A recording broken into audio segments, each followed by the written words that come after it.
Olá galerinha, tudo bem com vocês? Sejam bem-vindos a mais um vídeo. E no vídeo de hoje nós vamos aprender a como desenhar o Oren de Incredibox Sprunki fase 4. A fase 4 do horror desse personagem, ele tá começando a ficar bem assustador.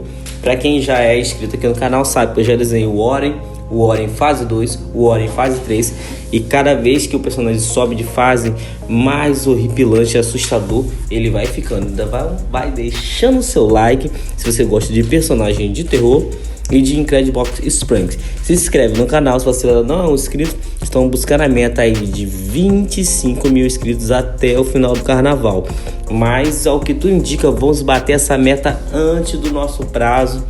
Então conto com a força de você e comenta aí embaixo qual é o seu personagem preferido de Incredibox Sprunki. Então, sem mais enrolação, pega o lápis, pega a folha e bora desenhar. Se você é um novo inscrito e não sabe como funciona o canal, ele funciona de uma maneira bem simples. É só você ir copiando as linhas que eu estou fazendo no vídeo passo a passo, que você vai conseguir fazer o mesmo desenho que eu. E aí você já deixa o seu like para agradecer pelo desenho e comenta aí embaixo que personagem você gostaria que aparecesse aqui no canal. Dependendo da sua sugestão, ele pode aparecer rápido, mas ele pode demorar um pouquinho, mas no final eu acabo atendendo pedidos de vocês e trazendo. Muitos dos personagens que apareceram por aqui foi pedido de vocês inscritos. E não esquece então de deixar seu like, pedir seu personagem preferido aí e se inscrever no canal.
Então é isso, pessoal. Muito obrigado por ter assistido o vídeo até aqui. Comenta aí embaixo o que você achou do vídeo. Assiste os outros vídeos que estão aparecendo pra você aí no card. Valeu, tchau, fui.